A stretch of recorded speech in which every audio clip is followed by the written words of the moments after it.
talaga sa Christmas namin is, makikipasko kami sa kapitbahay namin. Hala! Nakikisali! Ano ba ang epal naman? Hala, yung nakaburod sa akin yung crush ko, tapos kilig na kailig. Parang ano pa naman ang mga nangyayari? Ang haharot!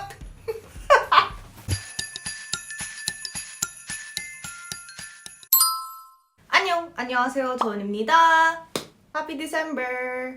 Para sa Christmas series na to, simulan po natin sa ating usual na content, which is, kinakausap ko lang ang aking sarili. Hala! Baliw yun. Charot! Chika minute lang na kinukwento ko sa inyo ang aking buhay. Story time for today's video is going to be about my Christmas experience in the Philippines. I say in the Philippines specifically, pero sa Pilipinas ko lang naman talaga naranasan ang Christmas. Ang Christmas, very big celebration talaga siya sa Pilipinas. Kasi pagkatapak pa lang natin ng Burmans, Christmas season na yan eh. Alam naman natin yan eh. I can't say much about the Christmas in Korea kasi hindi ako naka-experience ng Christmas in Korea. Siguro last year lang yung first time na andito ako sa Korea during the Christmas season. Well, I can say, hindi naman siya nagsimula nung September. Nagsimula siya December talaga. First time kong makaranas ng White Christmas, which is yung may snow. And although napakaganda niya, napakalamig. Hindi ko matiis ang lamig. Okay naman, hindi ko alam kung dahil wala akong pamilya dito. Wala akong pamilya dito. Dahil kami lang ng kapatid ko yung andito, hindi ko masyado na-feel yung Christmas spirit. Majority talaga ng Christmas ko, I spent it in the Philippines. Naturally lang ganun nangyayari. Kasi first of all, yung buong pamilya namin andun. Like yung immediate family namin andun. Never naman namin naisipan magbakasyon sa Korea. Kasi, girl, winter yon. And kung pupunta ka sa Korea ng winter, kailangan mo ng winter clothes. And bakit naman kami bibili ng tipo Michelin baby na jacket? Kung di rin naman namin yung masusuot sa Pilipinas, like aanhin namin yun. Diba? Sayang lang yung bili.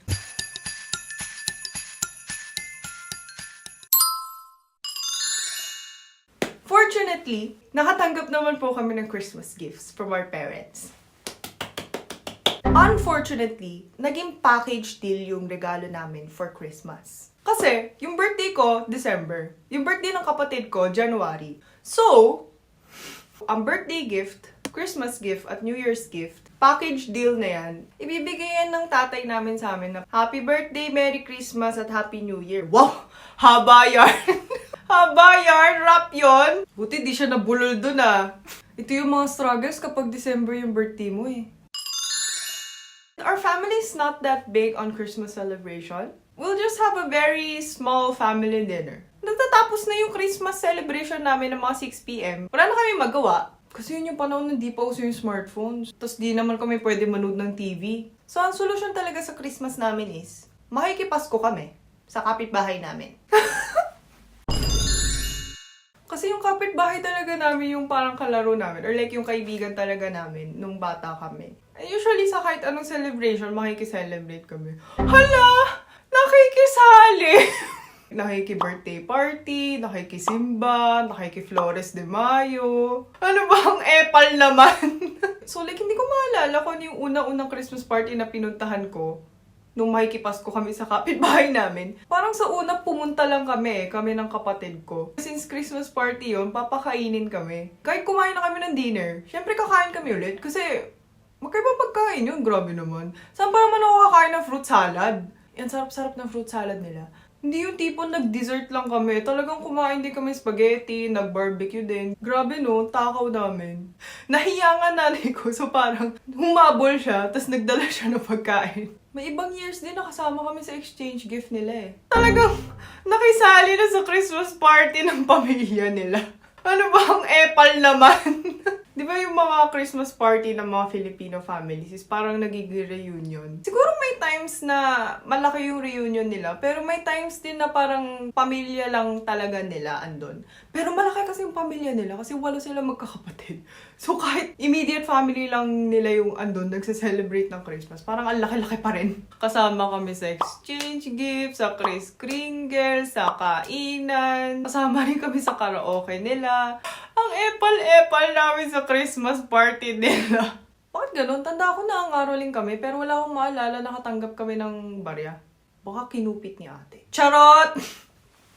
Siya kasi ang aming money handler. Ay, miss ko na yung kapitbahay namin. And another place that I would celebrate my Christmas would be in school. Minsan nga yung mga project, Christmas-related pa. Tanda, sa school nyo din ba, nag-ano kayo, yung competition ng backboard design? Like, competition to ng per class. Tapos, pagandahan kayo ng backboard. O kaya pagandahan kayo ng design ng locker. Nanalo ba kami doon ever? Parang hindi. Dami kong binuhos na oras doon. Dami rin namin binuhos na pera. For what? For the memories. Pero, parang inisip ko ngayon, bakit sobrang sipag namin? Sobrang tiyaga namin nun. Sobrang stress na stress kami. Mas stress pa kami kaysa sa ACADS. Like, magsastay kami sa school hanggang mga 6 p.m. Like, grabe ka naman, girl. Yun lagi reklamo ng mom ko eh. Kasi parang tapos yung klase ng mga 3 p.m. Tapos 7 p.m. di pa rin to umuwi. Asan ba to? Nagdi-design ho ng backboard ma. Naggugupit ho ng mga kartolina. Hindi nag-aaral eh. Kapag kasi high school, tapos nagbubundutan ng mga pangalan para sa exchange gift, nagkakagulo. Kasi gusto nila makabunot sa kanila, crush nila, or gusto nila mabunot nila yung crush nila. Tapos kapag nagkakaalaman, hala, yung nakabunot sa akin yung crush ko, tapos kilig na, parang ano pa naman ang mga nangyayari? Ang haharot! Ang haharot! Yan lang kasi yung mga inaasikaso natin. Imbis na yung mga exams. Tama. Kasi mas fun yun. Ganito pa rin ba mga elementary, high school, Christmas vibes sa mga bata ngayon? Nagde-design pa rin po ba kayo ng mga locker? Or hindi na ba? Nagti-TikTok na lang ba? Anyway, I am very thankful to have spent my Christmases? Mga Christmas?